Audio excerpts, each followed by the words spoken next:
கடந்த முறை இப்படிதான் ஒரு நாடகத்தை அரங்கேற்றினாங்க. ஒரு குழு போட்டு ஊரா ஒவ்வொரு மாவட்டமா போய் மக்களை சந்திச்சு மக்களுடைய குறைகள் எல்லாம் நிவர்த்தி செய்வோம், ஆட்சிக்கு வந்து அது எங்களுடைய தேர்தல் அறிக்கையில் இடம்பெறும் சொல்லி 525 அறிவிப்புகள் வெளியிட்டாங்க. இப்ப எத்தனை அறிவிப்புகளை நிறைவேற்றிருக்காங்க?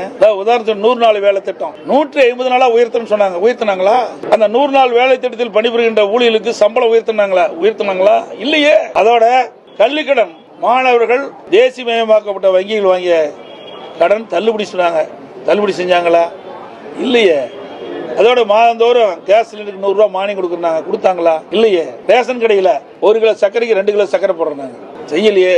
டீசல் பெட்ரோல் விலை குறைக்கிறாங்க. 3 ரூபாய் 5 ரூபாய் பெட்ரோலுக்கு 3 ரூபாய் குறைச்சாங்க. அதோட நிறுத்திட்டாங்க. டீசல் குறைக்கவே இல்லை. இப்படி முக்கியமான பல திட்டங்கள் நிறைவேற்றவே இல்லை. சுமார் 525 அறிவிப்புகளை 4 ஒரு பாக அறிவிப்பு கூட இன்னும் இது வரைக்கும் நிறைவேற்றல. இப்படி மக்களை ஏமாற்றி கவர்ச்சிகரமாக அறிக்கை விட்டு வாக்குகளை பெற்ற பிறகு ஆட்சிக்கு வந்த பிறகு கொடுக்கப்பட்ட வாக்குறுதியை காற்றில் பறக்கவிட்ட ஒரே அரசாங்கம் திமுக அரசாங்கம். அதுபோலதான் இப்போ அப்படி இருக்கும். அதிமுக பொறுத்த வரைக்கும் கொடுக்கப்பட்ட வாக்குறுதி நிச்சயமா நாங்கள் நிறைவேற்றுவோம். விரைவில் அனைத்து இந்திய அண்ணா திராவிட முன்னேற்ற கழக தலைமை இந்த தேர்தல் அறிக்கை தயாரிக்கின்ற குழு பெயர்கள் அறிவிக்கப்படும்.